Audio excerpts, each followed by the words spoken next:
Lisa, sit at the far end. The words landed like a slap, but I didn't flinch.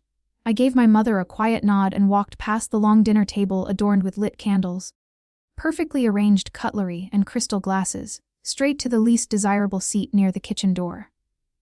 I didn't expect a warm welcome anyway. It was my brother Tyler's birthday, and I wasn't exactly the pride of the family. Before we begin, drop a comment and tell us where are you from and from which city you're watching our videos. And after watching the whole video, don't forget to tell us what would you do in this situation. Be honest. Tell me in the comments below. We read every comment. Let's begin.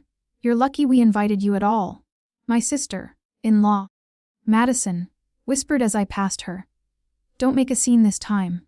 I hadn't even opened my mouth yet. Everyone looked polished and rich in their tailored outfits, seated under the chandelier that glittered like a throne room.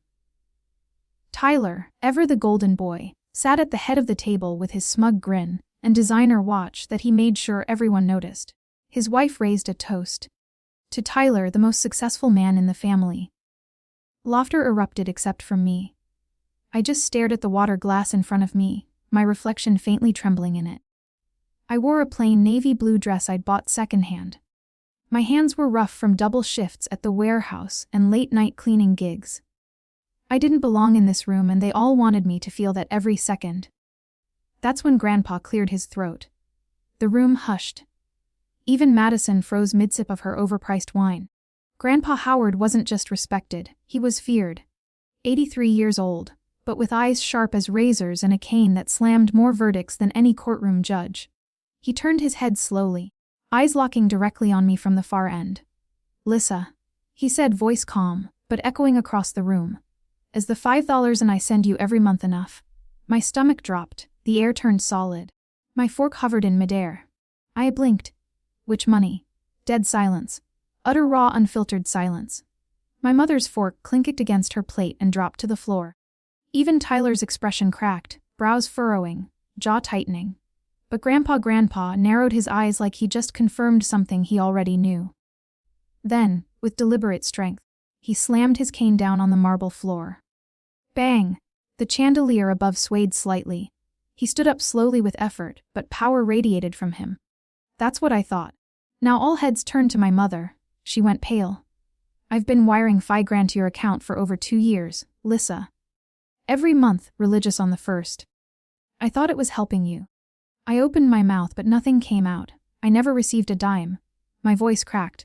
I never saw that money. The silence turned from tense to deadly. Grandpa looked at my father now. "Richard." "Marilyn," I care to explain.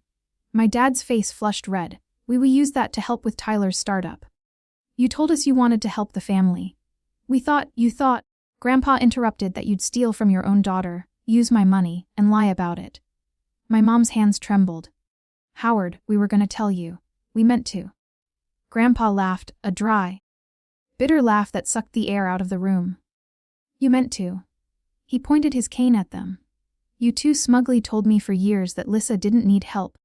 That she was too proud to accept my money, that she didn't want charity. And all that time you were funneling into Tyler's account." Tyler stood up.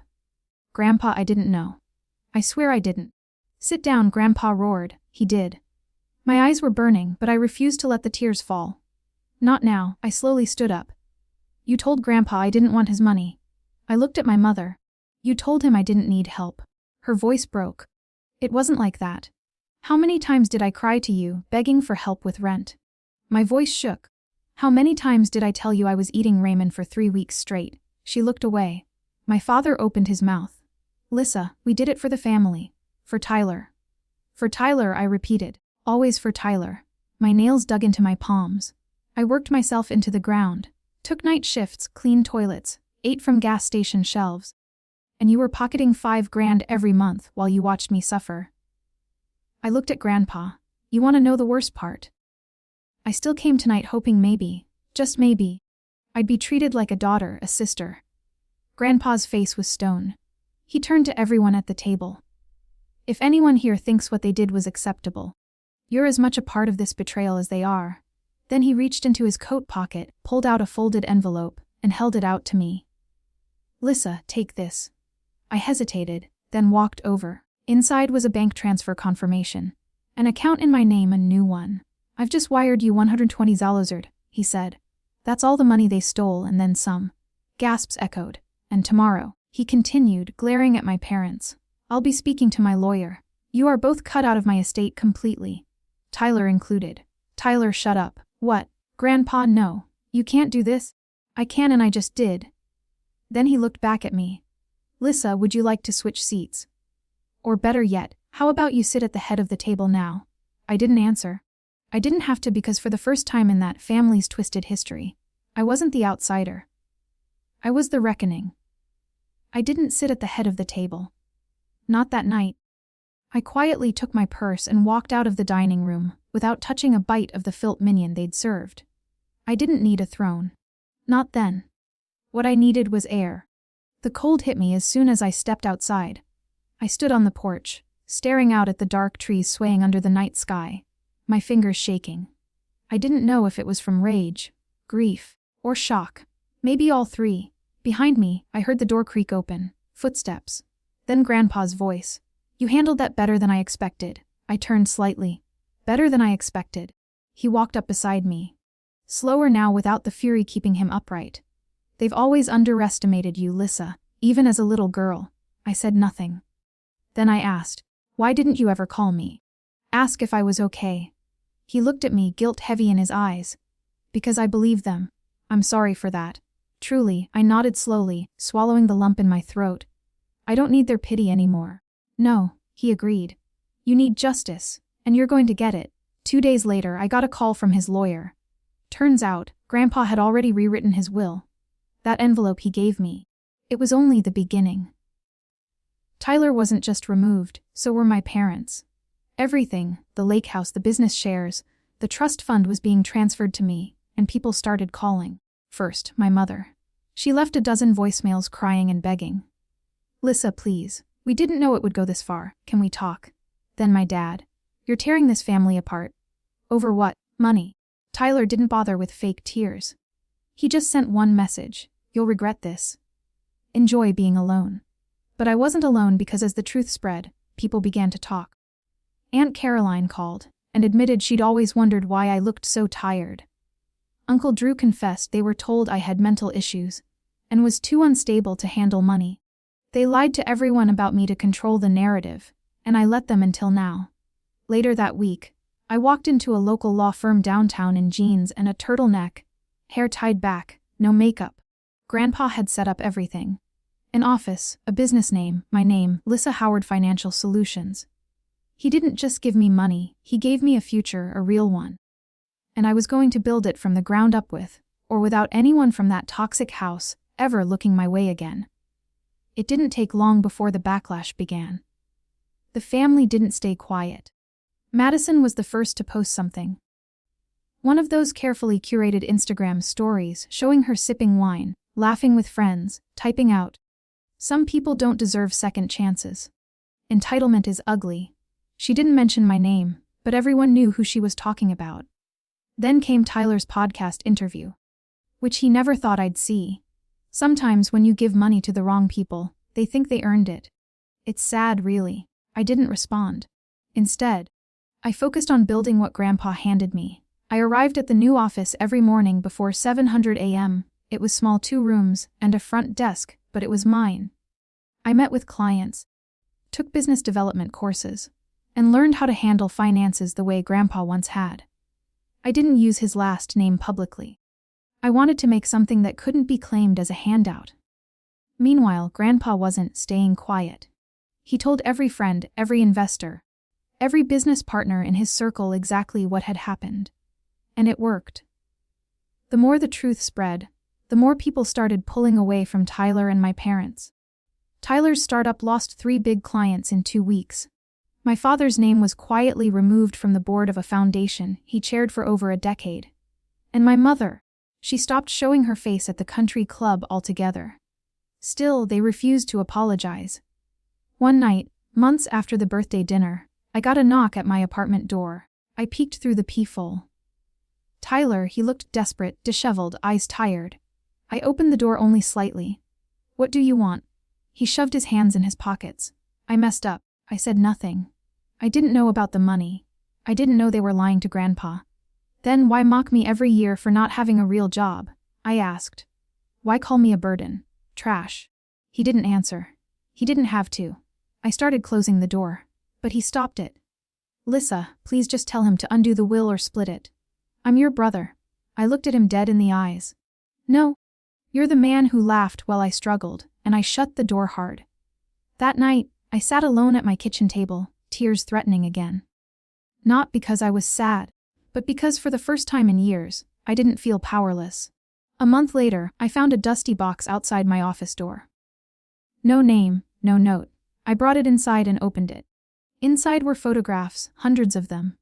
Old family albums I hadn't seen since I was a kid. Pictures of me and Tyler at the park.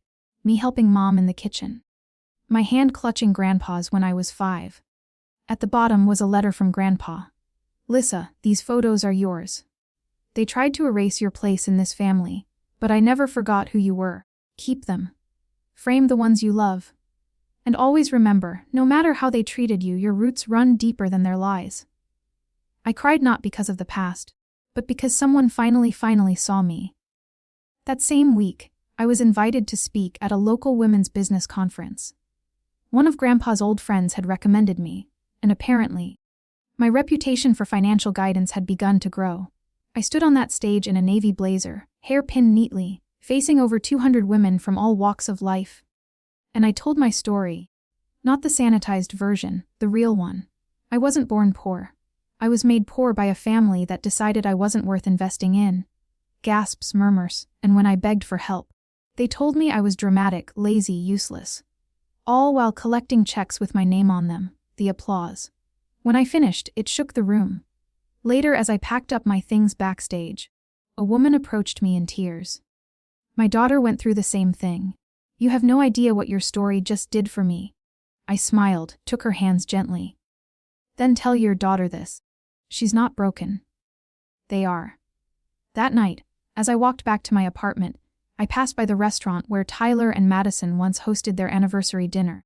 Their faces used to be plastered across the glass windows in a framed photo. Now that frame was gone, replaced with a for lease sign. They'd lost the lease. Another business gone. My phone buzzed. A message from Grandpa. They finally realize who the real legacy is, kid. Proud of you. I stared at the screen for a long time. I wasn't chasing approval anymore. I wasn't seeking revenge. I was simply becoming me. 3 months later, I stood outside the house I grew up in, not to visit, not to beg, to buy it. After Grandpa cut them off, my parents had tried everything. Reortgaging.